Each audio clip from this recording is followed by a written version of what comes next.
You're listening to 515, the Ultra Podcast, the show that invites you into the lives of people who make up the Ultra family. Here's your host for these conversations, Larry Ryan. Thank you, MJ.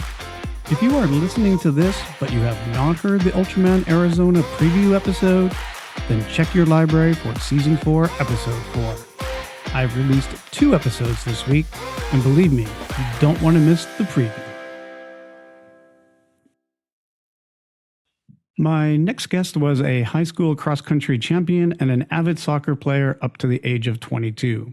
He holds an Australian record in game fishing by catching a 287-kilo mako shark and a 417-kilo tiger shark in the same tournament. He is my guest today as an athlete in profile for Ultraman Arizona, which will be his 5th 515 distance race in just 12 months. Joining me from Canberra, although his home is in Fitzroy Falls, New South Wales, Australia, it's the Duff Man, Shane Duffy. Welcome. Thank you, Larry. Yeah, so just in the pre-interview here, you were mentioning that you're over in Canberra. What's going on over in Canberra? I've been down here for the last 12 months on a project at the Australian National University. I have a landscape construction company, and we were doing some work around one of their new accommodation precincts. Fairly large project. So yeah, we've been renting a house down here in Canberra, and with today being a public holiday here, Australia Day, all the guys have gone home to be with their families. So it was a nice place to be on my own and a nice quiet location to do this. Yeah, that's great. Happy Australia Day. Thank you. So I understand that Fitzroy Falls is a pretty small town, kind of halfway between Sydney and Canberra. Is that correct? Yeah, correct. It's like a small village. I mean, the main sort of town there would be a place called Bowral. And its sort of claim to fame would be the home of Don Bradman, who's out of sporting sort of people, or people who like the statistics. He has an average of 99.73 as a cricketer. So I think across all sports, he's probably up there as the highest. Oh, wow. That's interesting, because I was going to ask you, what is Fitzroy Falls famous for other than the falls?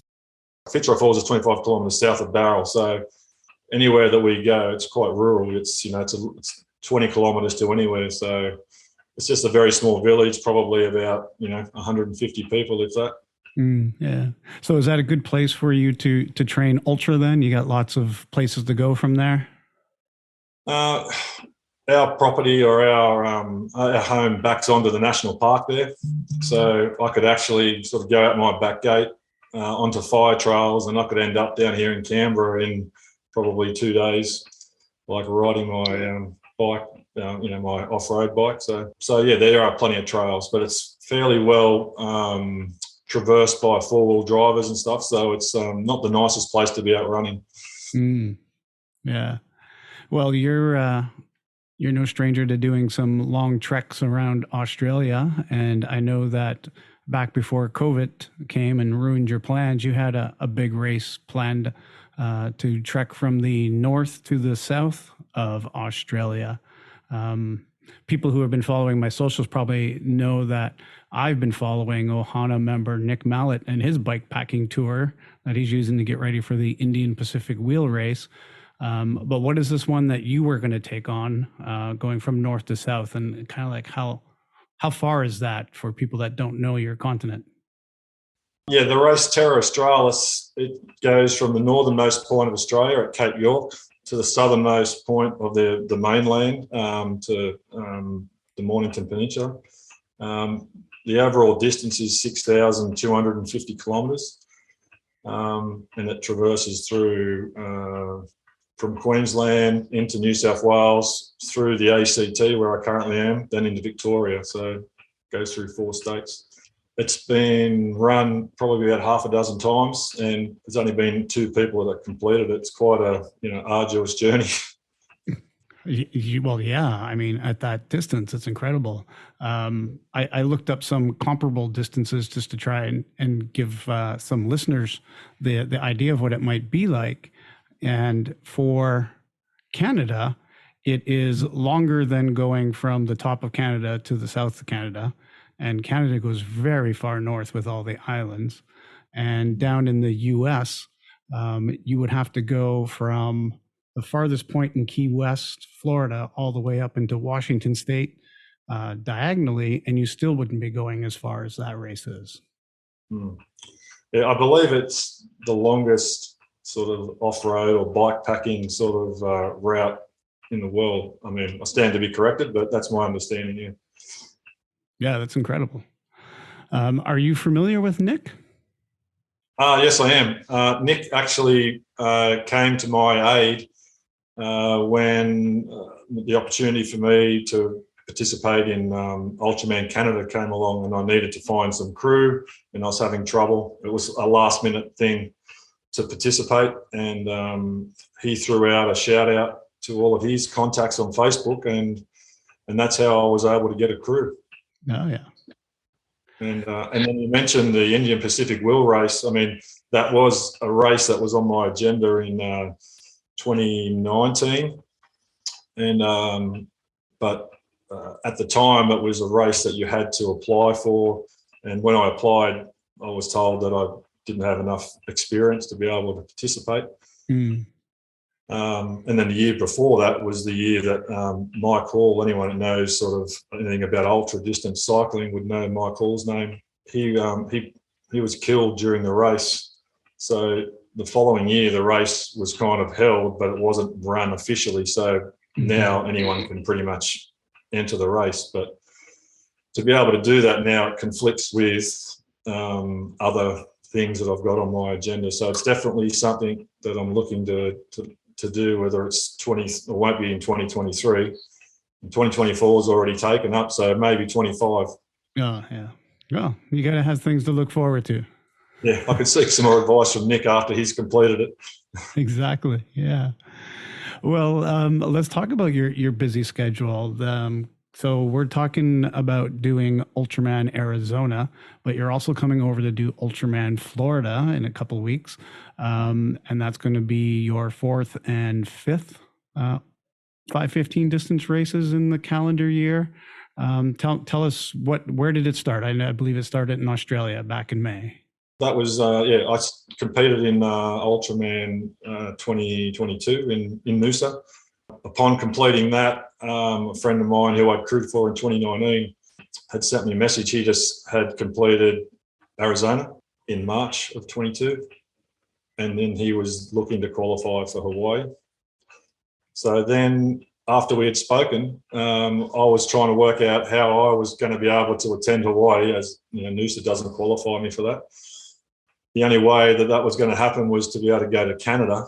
So I got on the hotline to Nick, to Steve King, and between all the people that sort of the Ahana helped me out to get on to Brad, and then he invited me to come over, and I went and competed at Canada and had a great time. It was pretty close to having just done the Ultraman in Noosa, but I'd also won an entry into Ironman Cairns. So I'd done May in Noosa, I'd done Ironman Cairns in June, and then I went to Canada in July. Wow, busy summer. Yeah. And then you took that and got into the Ultraman Hawaii. Is that correct? That's correct, yeah. So Cheryl and David were there, and they knew that I was trying to do that. I had approached them before the race in Canada. Mm-hmm. So at the finish line, Cheryl came up and said, I'm looking forward to seeing you in Hawaii, which is where I then got a chance to race alongside my great friend Miguel from Spain. And that was a great experience. That was something that we'd spoke about in 2019, trying to do, and when COVID happened, it looked like that was kind of not going to be possible, but we made it work. Yeah, that's Miguel Lopez, right? Correct, yes. Yeah. All right, so you've got Australia in May, Canada July, Hawaii in November, and now you're coming back to North America. You're going to do Florida in February, Arizona in March, and then is it going to end again back in Australia? Yeah, so I've been accepted again in Australia. So yeah, I'll finish it off where I started back in Noosa in May 23. Wow! So six races in one calendar year. That's got to be. We got to talk to Steve King. That might be a record. I don't know.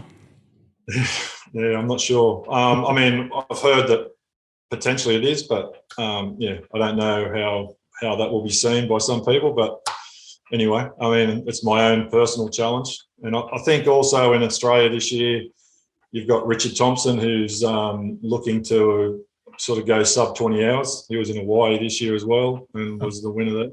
Yeah, that'd be a good one to follow as well. Yeah, well, let's go back to the start then for triathlon for you. I understand that you kind of follow one of those typical stories of being a bit of an unhealthy guy, and then you find running or triathlon, and everything kind of turns around for you. How did it start out for you? Who got you hooked into this sport? 2015, I had come back. I'd been on a trip into Canada for the Women's World Cup. I'd come back and I was preparing some stuff for a training camp for a team that I was coaching, female soccer team, and met up with a nutritionist to do a presentation for the girls. And she asked me at the end of it what I was doing for myself, because at the time I was about 130 kilos.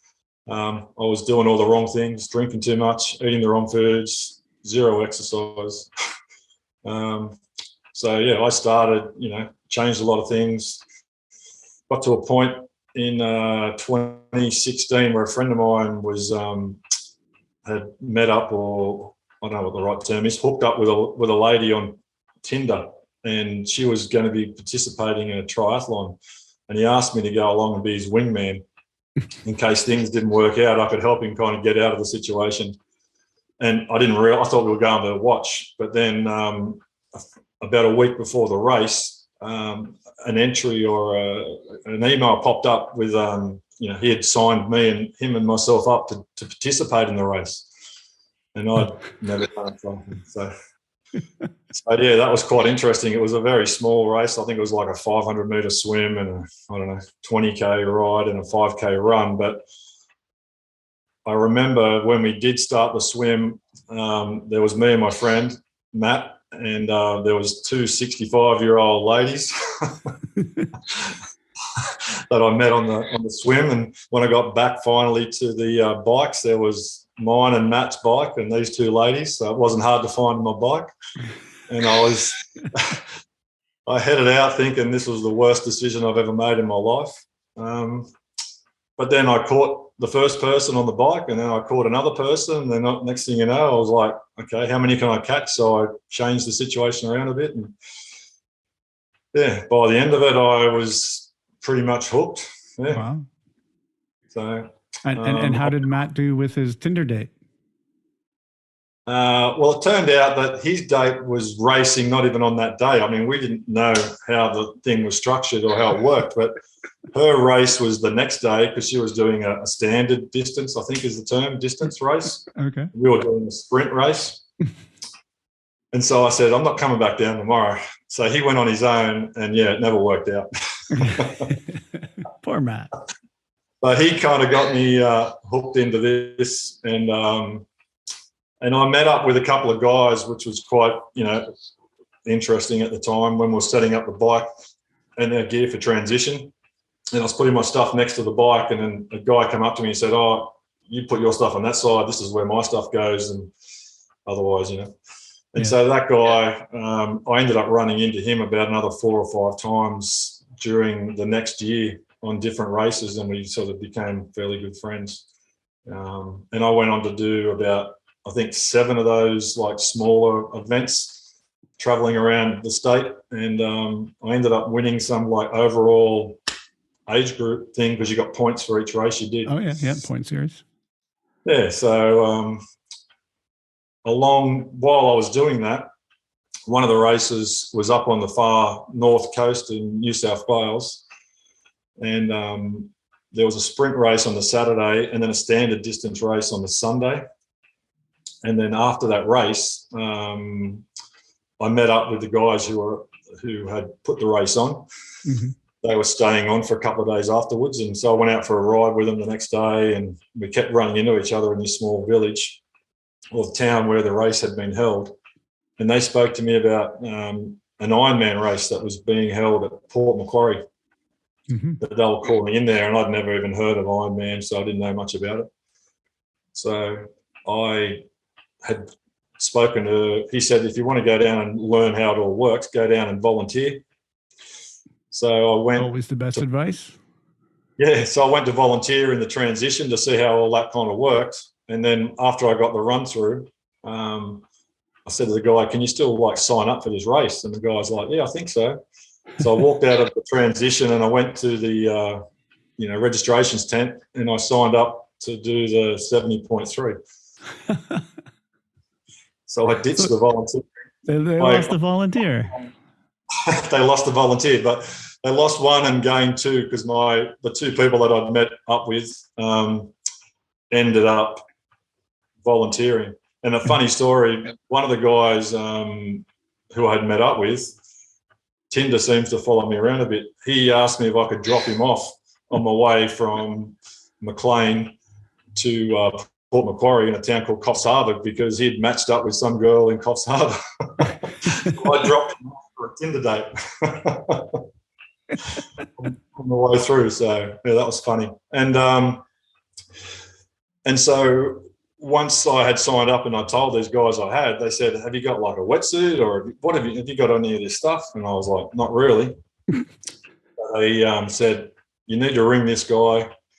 And they gave me a guy's number, Warwick Semmett. And I rang him. He arranged a wetsuit for me and we got talking. And to this day, he's still my coach. Oh, wow. That's how you met your coach. That's a good story. Yeah. Yeah. I mean, he didn't know me from a bar of soap, and he was like, what do you need? Have you got this? Have you got this? And he set me up on that day and gave me a bit of a plan of what to do. And to this day, we still work together. Wow. That's amazing. So he was there at your first, somewhat real try, I guess, the 70.3, working your way into those bigger distances. Yeah, so that was, I went from doing the smaller ones where, you might have had 150 people doing the whole event to, I think at that event there's probably, a couple of thousand people. So it was, your eyes were open to what the potential was, I guess. And then being a naturally competitive person, you're just like, okay, when can I do the next one? How can I do it better? Yeah. Well, I guess what you're finding out is it's just like one person leads to the next and the next step and the next race and then the next challenge. And along the way, we always talk about the ohana and the people that we meet and someone's always, ready to take you or point you toward that next direction. Who are some of the people that you've met along the way that you've kind of become really good friends with that have maybe pointed you in the next direction or bailed you out like Warwick did? Yeah, Warwick did on that day for the race in I think that was in 2017. Mm-hmm. And then I ended up going back and doing the race in 2018. I'd done the Ironman, like the full distance. Mm-hmm. And then there was another race on after that was in Cairns, in the Cairns 70.3. So I decided I would drive up there. And again, like being from Australia, I sort of thought, how far can it be? I'm used to driving long distances, but it was a long drive. And I got up there and I wasn't feeling the best, and my back and hips and everything were pretty tight. So I went over to register, and on the way over there was like a massage tent set up overlooking the beach. And I walked up and said, what's the situation or for bookings or how does this work? And they were like, yeah, just have a look at what times are available. And there was a guy that was getting changed and walking out, and he said, if you've got an opportunity, you want to see Gail. She's the person that you want to see. I went, righto. So they were saying, you can see this person and this person. And I said, what times does Gail have available? And she turned around and like looked, and then she come over and said, I can do this time tomorrow. So I was like, righto. So I got there, met up with her. Gail has been on my journey with Ultraman as well, the whole way through. But during the massage, she was telling me how she had been crewing for Ultraman. I didn't know anything about Ultraman. So that was the first I heard of it. Mm-hmm. She crewed in Hawaii for Arno Selikov. Mm-hmm, yes. Yes, he's been on the show. Yeah, I know. So, so she kind of planted the seed, or she was the first person to mention it. And then once we got talking, I found out that she lived in Noosa, and that's obviously where the race is. And then she also, because I had been up there to do the Noosa triathlon, I said, the next time I'm up there, can I come and see you, where you live? And she's like, yeah, absolutely. So we sort of struck up a friendship. And so that time I first met her was in June. So I met up with her again in November 2018. And then she suggested that I contact the lady that was looking after the Ultraman, putting my name down as a volunteer to see how it worked. And then if you were volunteering, you'd have the priority the following year type of thing. Right. So 2019, I went in as a volunteer to Ultraman Australia, and I got paired up with to crew for Miguel Lopez. Oh, that's how you met Miguel. Yeah. And so there was Miguel, and there was another gentleman, Elias Sanchez from Spain, and they were both traveling together. So between myself, my wife, and my daughter, we ended up sort of helping both of them during the race, and struck up a friendship. And then from watching that, at the end of it, I said, you know what, I think I can do this. I think I'd be able to manage it. So I then set my sights on 2020, but then, everyone knows what happened in 2020. Yeah. Yeah.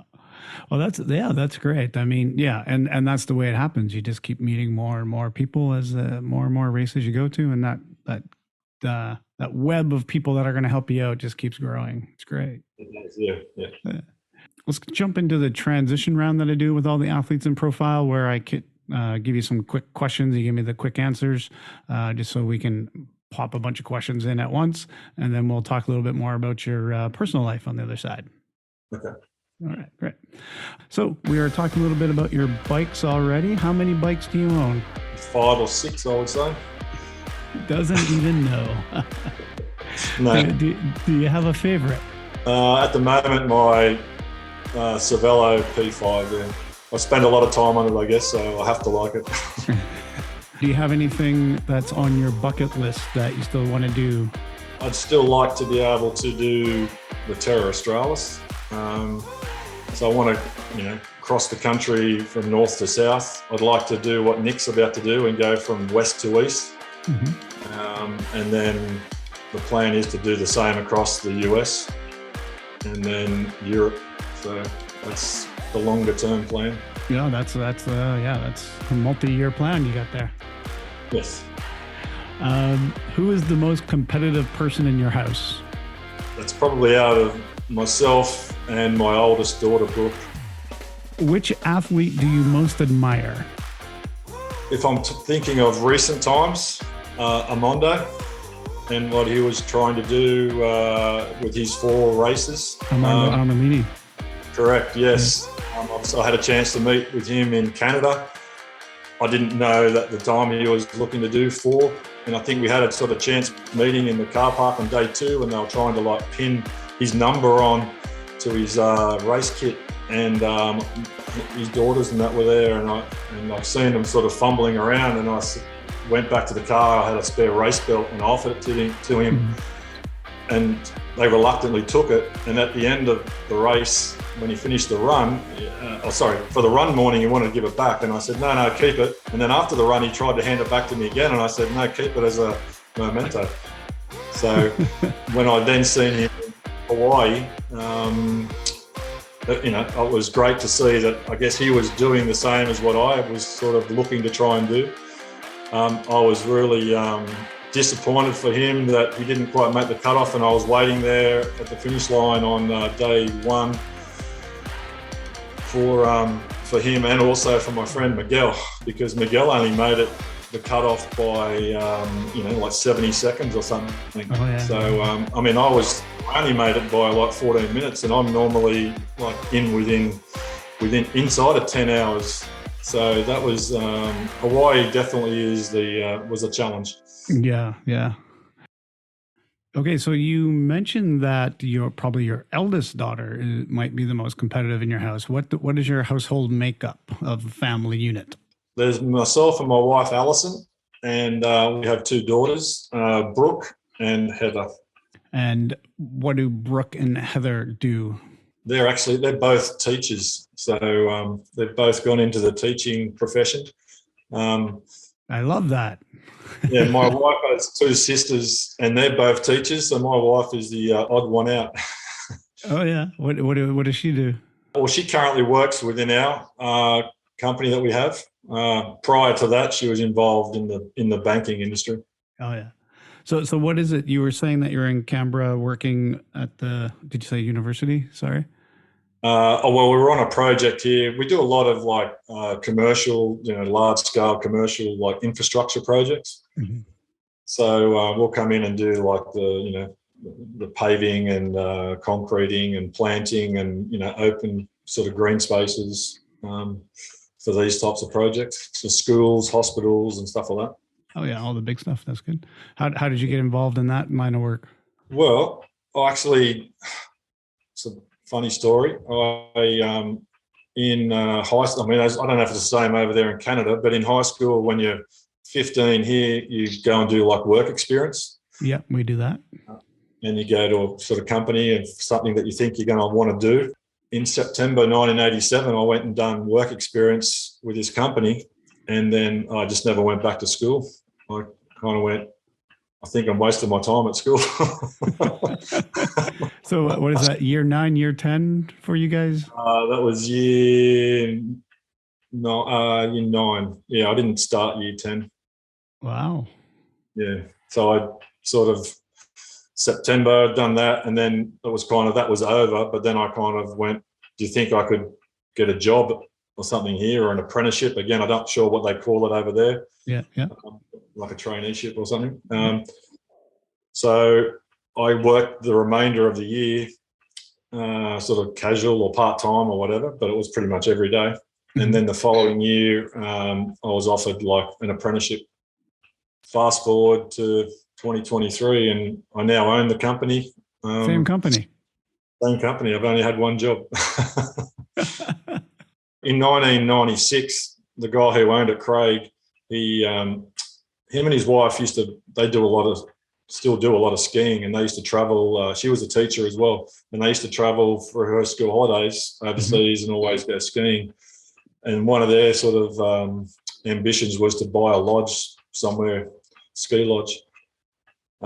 They ended up buying a business on the ski fields here in Australia, and ended up eventually getting into having a lodge up there. But he was going to shut the company down, because he couldn't sell it or no one would take it over. In the meantime, I'd gone back to school of a night time to complete my higher school certificate, and I had applied to join the police force and got accepted in, but I had to wait for the next sort of intake to go to the academy. So in the meantime, we had a couple of jobs to finish, so I was finishing those jobs off. And then they come to me and said they were ready, but I had a job to finish. And then they come back to me the next time and said, you're ready for you. And then I had another job to finish. In the meantime, my wife's parents said, why don't you stay doing this? And they kind of helped us get started, and we bought a truck off of Craig and some of his tools, and I just continued on. Oh, yeah. So you must love it. Yeah, I really do. I actually really love what I do. And I said at the beginning that I was kind of out of shape in 2015. I went through a period of time where you kind of work on the tools and you do what you do, and I guess that keeps you sort of naturally fit or in shape at that point.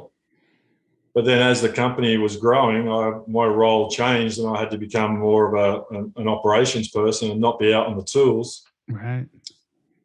So then, my kind of lifestyle changed, and then obviously my shape changed as well.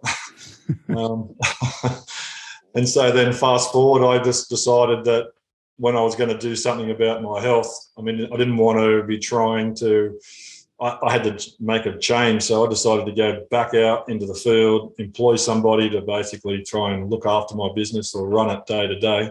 Oh, okay, yeah. And then allow me to be out there, mentoring people in the field. Oh, that's a different way about going and running your business.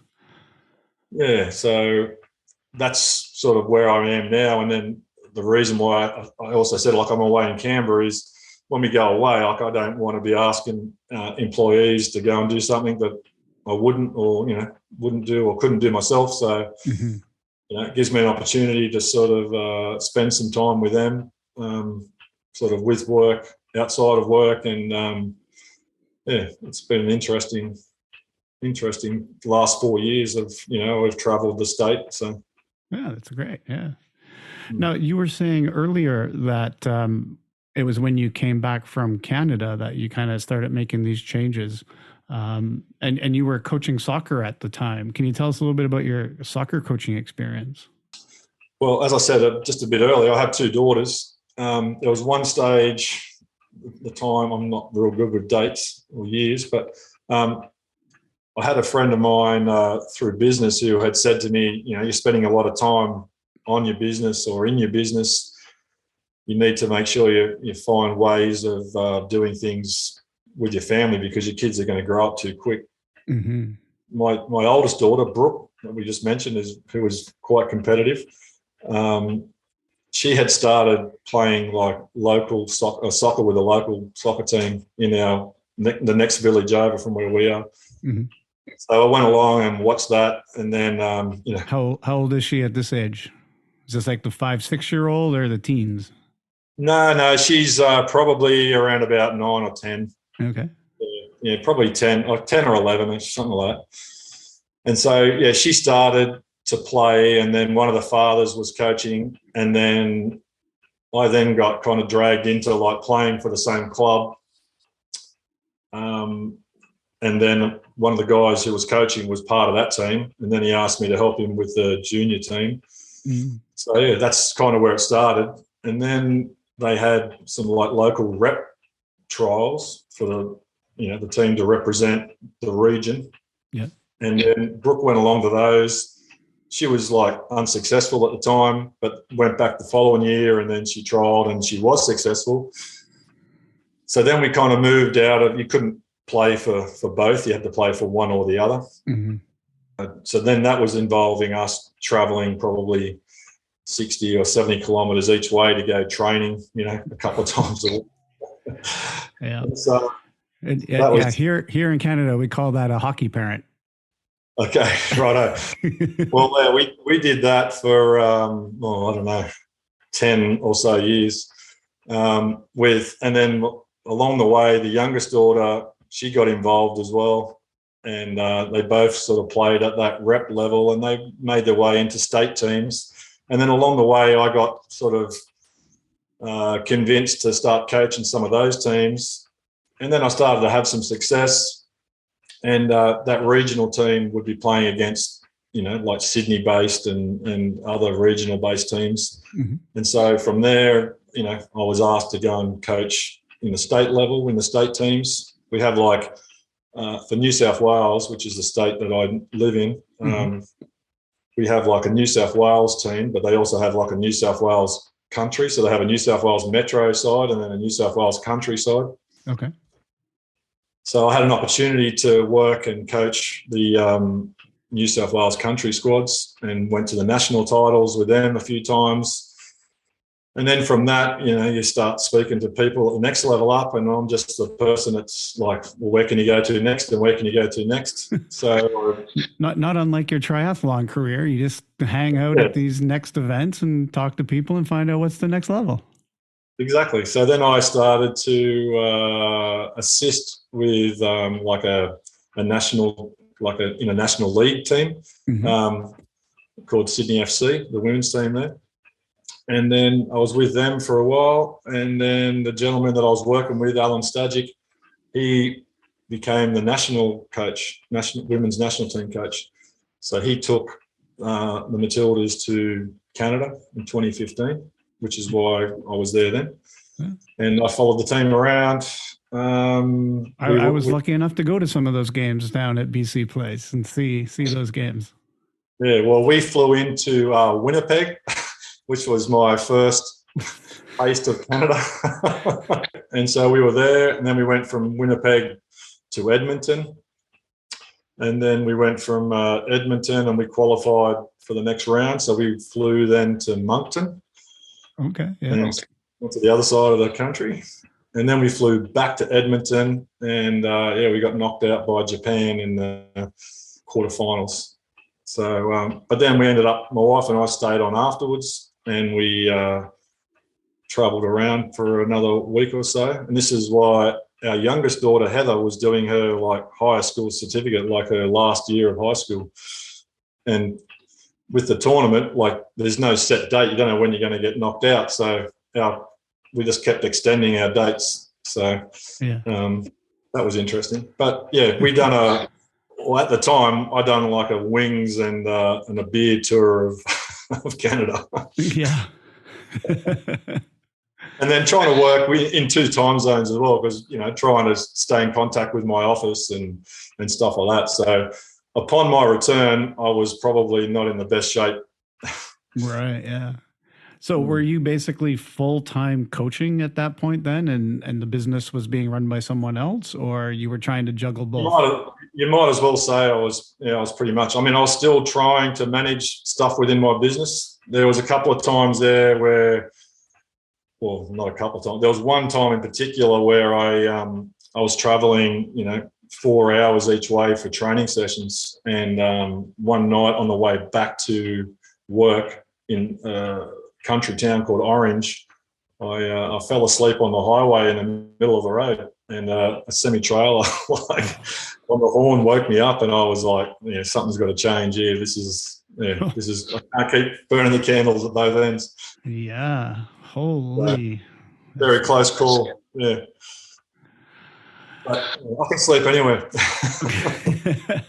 Which comes in handy like on an ultra run or something when you're going for a few days. Yeah. Yeah. And the other thing that I mentioned right off the top, one of your hobbies is to do some like big game fishing, and you've won tournaments and you've caught these big fish. Tell me some fish stories. I'd always kind of been interesting where I live at Fitzroy Falls. I guess the story behind why I live there is that when I started working, and I was quite young, the people that were I was working with, who were my I guess tradespeople above me, they used to, if we had like a rain day, we would go to this village, Fitzroy Falls, and go trout fishing. There's like a lake there. So we used to go up there maybe half a dozen times a year, and these guys introduced me to that sort of style and type of fishing. And then, I just said to them at one stage, like, one day I'm going to like move up here because I really enjoy it. And the funny side of that is I've lived up there for over 20 years, and I've been fishing there about, you could count on one hand how many times I've been fishing. Life gets in the way. Fishing then introduces you, as we said before, like with Ultraman and with triathlon, to that group of people. And then people who fish don't just do one style of fishing, they do multiple styles. So I started to fish in a series called, there was like an Australian bass and brim series where you used to travel up and down the coast sort of every other weekend fishing in different locations. And you would arrive, enter as like a boat, if you had your own boat, which I did. And you would be paired up on each day with a different person. So you'd enter as a boater and you'd enter as a non-boater, so you could get paired up with people that you didn't know. Oh yeah. And so I'd done that for a while, and then from that, the people that I was fishing with were involved. Some of the people were involved in game fishing. So then I went out a couple of times, and then went, wow, these are bigger. They go faster. This is something I want to do. So I ended up doing that for quite a while. Got involved on the committee. I was the treasurer for 6 or 7 years, something like that. Gee, you don't do anything half-assed, hey? You get right in there and get part of everything. Yeah, well, I like to I'm not one of those people who likes to sit back and complain. Like if it's not happening the way that you think it should, I'll put my hand up and have a go myself. Right, and then I tend to stay around until people then start to do that back to me, and I think, well, it's time to move on now. It's someone else's turn. Mm-hmm. Because inevitably that's where it always ends up. Someone thinks that you're gaining an advantage from it or whatever, so you just kind of go, well, you do it. And, right. But yeah, we travelled with that, and at the time we were probably one of the best. The guys that I ended up sort of fishing with the most targeted sharks at the time. Mm-hmm. And so, yeah, we had quite a bit of success. So caught some and lost some. We lost a big mako shark after fighting it for about 18 hours in one tournament. My goodness. And, that was gut-wrenching for me because there was 3 of us on the boat, Ronnie, and then the guy on the rod, Tony, a very good friend of mine, and myself. And so my role in that particular fish was to be the trace man. And so it was pitch black dark. The boat wasn't well lit. And after that period of time, we're obviously all getting a little bit, clouded our heads. And we hear the noise of the trace hitting the rod tip. And I went over, and this mako was lying there. And it was it would have been an Australian record, potential world record. It would have been over 300 kilo, this mako. And I grabbed it, got a wrap on the trace, and started to bring it to the side of the boat so that we could gaff it. And, for whatever, it sat there for a split second, and then it must have come to, or, it then took off. And I'm supposed to, part of my role is to back off the drag so that when it goes, there's not so much tension on the line straight away. Right. And so, the line broke. The fish swam away, and my 2 colleagues, the guy on the rod just put the rod in the rod holder. Right, let's go home. And then I'm there going, oh, no. I sat at the back of the boat kicking myself all the way back. But, But as they say, it's part of what we do. I mean, if every time you hooked it, you caught it, it wouldn't be fish, it wouldn't be dangerous. It wouldn't be any fun, yeah. Now, I'm guessing that this is not just your typical rod. Then you go down to Bunnings and pick up a fishing rod. What do you have to use to catch a fish of this size? Yeah, I think that was, we had obviously all the appropriate game fishing gear. I mean, the rods and the reels were quite expensive. The reels are I don't know if you've seen any of that kind of stuff, like a big sort of gold reel that holds, nearly a kilometre of line. Mm. So Shimano, which we, I guess we still use with our bikes. So I'm still using Shimano to this day. But yeah, Shimano Tiagras were the reels that we used that could hold enough line and had enough drag, a good enough drag system to be able to play those fish over at the line classes that we needed to. We predominantly fish with about a 15 kilo line. So when you're talking about catching a 300-400 kilo fish, it's not like you can just hook it and wind it in. There's a bit of skill involved and a lot of luck. Yeah. So when you go to Florida, are you going to try and get some fishing in there? Go catch some marlin? It wasn't my plan. I don't know how I'm going to feel or how I'm going to be after I finish this race. I have been to Miami before, and I have been down to Puerto Rico, but I've never actually done any fishing in all of my visits to the States. Oh, okay. So, So, but I am going to be in the States for a while. At the moment, it looks like I'll be Florida, and then doing a bit of a road trip from Florida to Arizona. Are you going to bike there? No.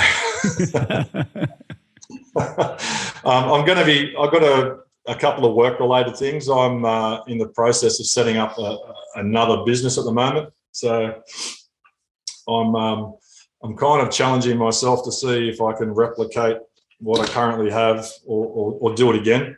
I guess the business that I currently run was initially started by somebody else, and I pretty much picked it up. And although we've done, our turnover, the business before had never done $1 million worth of work in a year, and now we probably do $5, $6, $7 million annually. So I want to see if I can, I guess, start over again. And what field is that going to be? It's in pool construction. And so there's one part of it is like the pool construction side of it, but it's with a product that I have the ability to be able to become the distributor of the product as well. It's a French-based product. But there is a company, or they are set up in the States, so it's much easier for me to liaise and communicate with the guys in the States than what it is with the boys in France. My French is not so good. Yeah. So I guess that gives you the ability to write off your 2 Ultraman races as well, because you'll be doing business on the way.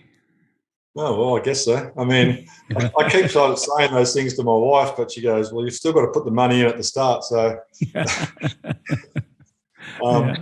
this whole journey of where we've currently got to has happened because the race in Australia obviously didn't qualify me to race in Hawaii. And so, once you've then done Canada and then you've done Hawaii, it's like, well, I might as well get these other 2 out of the way, because I know that I'll run into somebody somewhere and they'll say, oh, but you didn't do Florida and that's great, or you didn't do Arizona and that's even better. So if I get it out of the way now, I can come back and get this business up and running and spend a bit of time focusing on, I guess, replenishing the bank account. Right. Yeah. Well, I'm guessing you do have to sacrifice some things to follow these pursuits. Yes. I mean, I'm very lucky that, like the people that work with me, are prepared to sort of cover me. I know that they grabbed me a little while ago and said, can you not do any more races just before Christmas? Because, that's a fairly busy time for us. That's the middle of your summer. And I said, yeah, that's fine. No worries. And they said, when's your next race? And I went, 4 weeks. I'm like, what? I went, yeah. And I mean, I still haven't told them that I'm staying on yet. So that'll be a discussion. I mean, I leave, what is it here now? Thursday. I leave not Monday coming, but the Monday after. So sometime between now and then, I need to let them know that, I'm actually not going to be around for a little while. Yeah. Well, break it to them gently. Well, I'm hoping that, they've had the Christmas break and they've been able to spend a little bit of time away. So if I get this out of the way, well, I'll be covering them for the next 12 months or maybe longer. Yeah. Well, Shane, it's been great to catch up with you today, and I look forward to seeing if you're able to get these 6 races done in 1 calendar year. I think it's a great feat to go out and attempt, and a good personal challenge for you. Hopefully, we'll be catching up in the near future and hearing about how it all turned out for you. No worries. Thank you. I really appreciate the opportunity to chat. I've been listening for a while, and the people that are on here, and I mean, I'm not sure that I can offer a lot to the people listening, but there's been plenty of people that I have listened to that have given me plenty of things that I've been able to implement and use along my journey. So thank you for offering this service, mate. Oh yeah, you bet. That's all part of it. That's why we do it, and to do it, to introduce the athletes. Just not everybody's done 1,000 mega events, but we still want to get to know the Ohana. So these athletes in profile are also very important. Thank you for your time.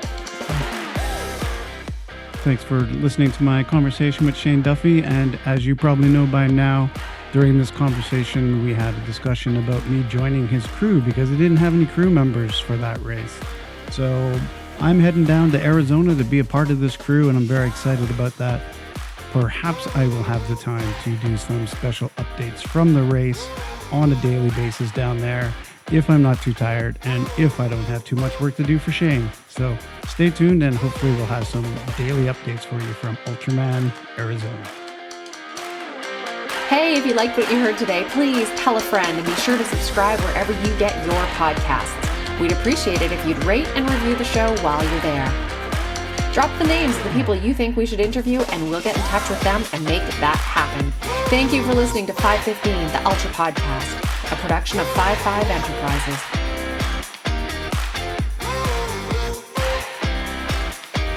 Now really, go subscribe now before you forget.